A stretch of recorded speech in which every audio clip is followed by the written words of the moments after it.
प्रभु श्री राम और माता सीता का, पवन पुत्र हनुमान का, शेषनाग अवतरित श्री लक्ष्मण का, दीन दयाल बिरुद संभारी, हरहु नाथ मम संकट भारी।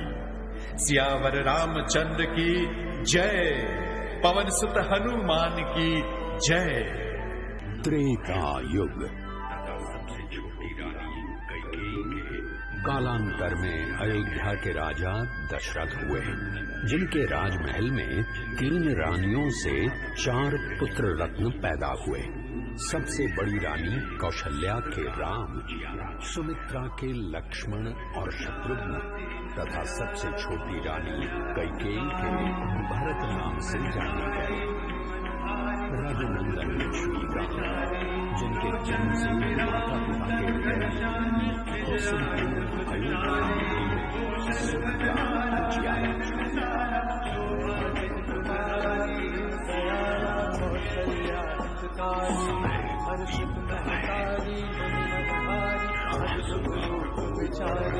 लोचन अभिराम तनु घनश्याम दिव्यायुधारी, भूषण वनमाला नयन विशाला शोभा सिंधु करारी।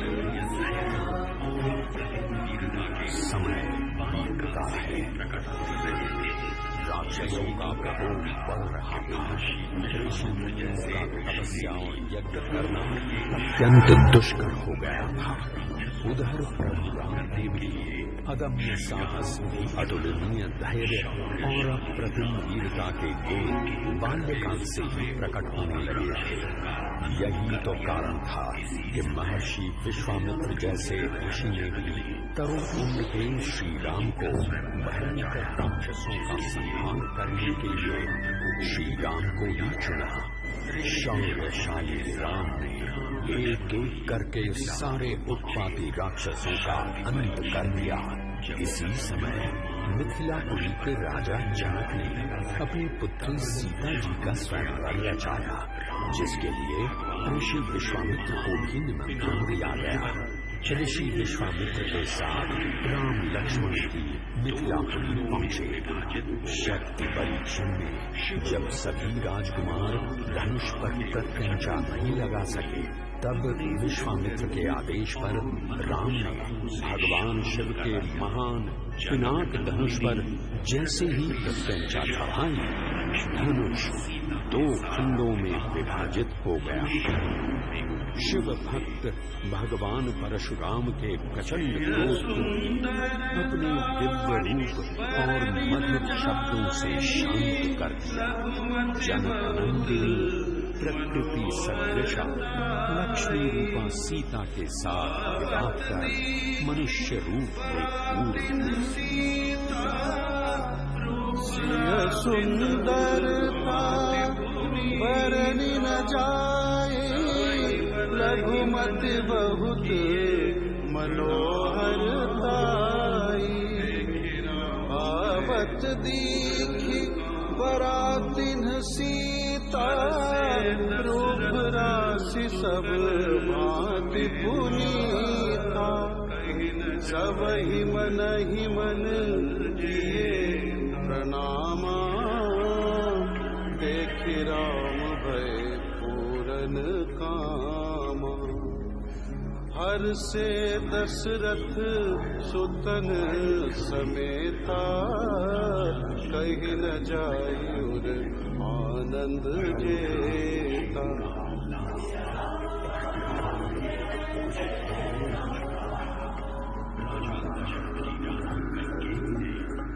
समय बीतता गया और अयोध्या में राम को राज्याभिषेक करने की तैयारी होने लगी।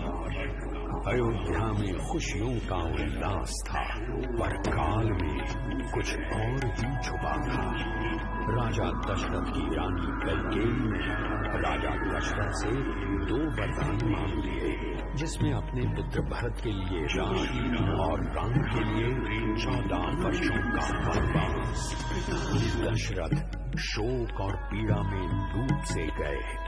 अपने ज्येष्ठ पुत्र राम को वन में 14 वर्ष के वनवास के लिए कैसे भेज देते। जो श्री राम भ्रातृ प्रेम की अनूठी मिसाल हैं, पिता के दुलारे हैं, मां की आंखों के तारे हैं, जिनके लिए माता कैकेयी का आदेश परम धर्म है, और जो पिता के वचन का पालन करने के लिए निसंकोच वनवास की ओर चल दिए। राम बेटा राम। अयोध्या नगरी को अनाथ कर मां सीता और छाया सदृश लक्ष्मण के साथ वन पथ पर आगे चले। राम चलत अति भयउ विषादु, सुन न जाय पुर आरत नादु। को सगुन लंक अवध अति शोकु, हरस विषाद विवश सुरलोक। जिन्होंने वनवास के दुष्कर जीवन को भी स्वीकार किया, निषाद राज केवट जैसे मित्रों को गले लगाते, शबरी के झूठे बेर खाते, दुष्टों का संहार करते, पग पग चुनौतियों का सामना करते, मर्यादा पुरुषोत्तम श्री राम। तभी एक दिन रावण की बहन शूर्पणखा वहां आई और राम या लक्ष्मण से विवाह का प्रस्ताव रखा, जिसे दोनों ने ही अस्वीकार कर दिया, जिसका बदला लेने के लिए वो सीता को मारने दौड़ी। तभी लक्ष्मण ने उसकी नाक काट डाली। तब वो लहूलुहान होकर अपने भाई रावण के पास गई और सारा वृत्तांत बताया। फिर तो रावण सीधा अपने मामा मारीच के पास पहुंचा और कहने लगा, तुम कंचन मृग बन जाना और मैं साधु बन जाऊंगा। तुम राम लखन को बहकाना, मैं सीता को हर लाऊंगा। श्री राम मारीच रूपी स्वर्ण मृग को पकड़ने गए तो धोखे से श्री राम की आवाज आई, लक्ष्मण, प्रभु राम किसी संकट में हैं और तुम्हें बुला रहे हैं। ठीक है माता, मैं जाता हूँ, परंतु आप मेरी खींची गई रेखा के बाहर मत आइए। इधर रावण साधु का वेश बनाकर सीता का हरण कर लेता है। प्रभु राम, प्रभु राम,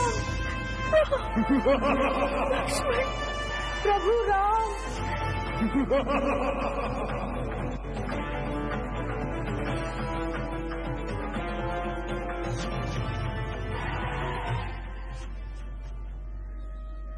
सीता जी को ढूंढते हुए श्री राम और लक्ष्मण ऋष्यमुख पर्वत पहुंचते हैं।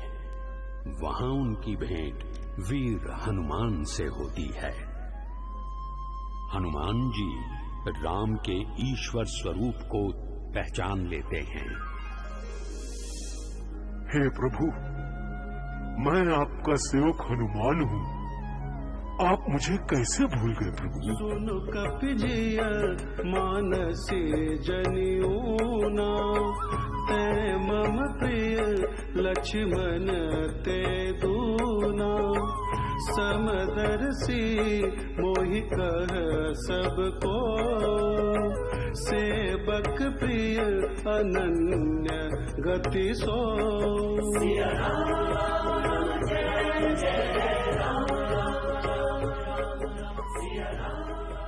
सीता की खोज में वानर सेना चारों दिशाओं में निकल पड़ी। दक्षिण में हनुमान जी ने समुद्र को लांघ कर लंका में प्रवेश किया और अशोक वाटिका में सीता मां को ढूंढ निकाला और सीता जी को प्रभु श्री राम की दी हुई अंगूठी दी। प्रभु राम की निशानी देखकर सीता भाव विभोर हो उठती है।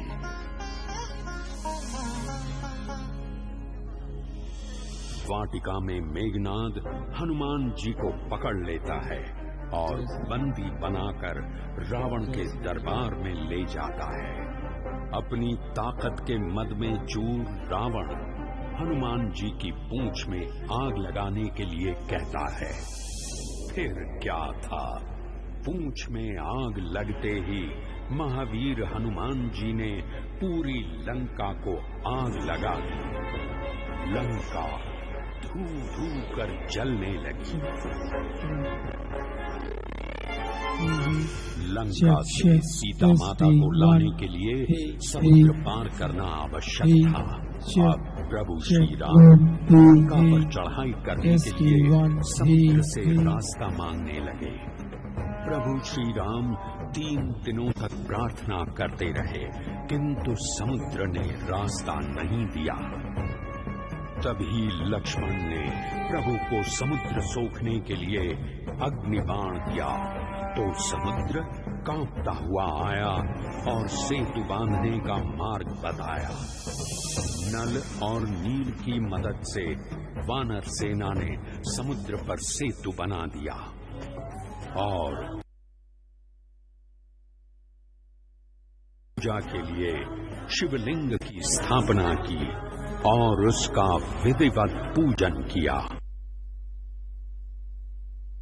और होने के बाद राम की सेना लंका में प्रवेश कर गई। दोनों तरफ घोर संग्राम शुरू हो गया। एक एक करके इस संग्राम में रावण के बहुत से सेनापति, मेघनाद जैसे वीर और भाई कुंभकर्ण और रावण की सेना के योद्धा मारे गए। आखिरकार रावण को युद्ध में स्वयं उतरना पड़ा। भयंकर युद्ध होने लगा। धरती मानो कंपित हो उठी, पर रावण तो मायावी था। बाण लगने पर भी मानो बार बार जीवित हो उठता था। भय क्रुद्ध युद्ध विरुद्ध रघुपति द्रोण सायक कसमसे, ओ दंड धुनि अति चंड सुनि मनुजात सब मारुत ग्रसे। राम ने अंततः रावण की नाभि में रखे अमृत कुंड पर बाण का निशाना साधा।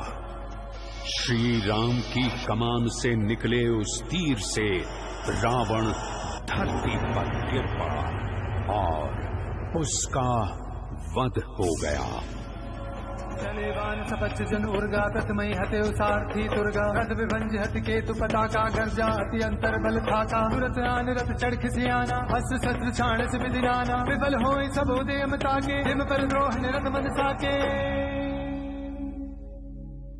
समस्त भूमंडल राम जी की जय से गूंज उठा। सत्य की असत्य पर जीत, अच्छाई की बुराई पर जीत, धर्म की अधर्म पर जीत हुई। लंका सहित संपूर्ण विश्व में राम राज्य की स्थापना करके 14 वर्षों के लंबे वनवास के बाद भाई लक्ष्मण सहित सिया संग राम वापस अयोध्या लौटे। पुनर्मिलन का सुख रसधार बन आंखों से बह निकला। वर्षों से वीरान अयोध्या की पावन धरती कुछ यूं चहक उठी, मानो बंजर धरती को वर्षा की फुहारों ने नहला दिया। श्री राम के अनंत प्रेम से महका दिया। अयोध्या नगरी के घर घर, गली गली में असंख्य दीपमालाएं जगमगा उठी।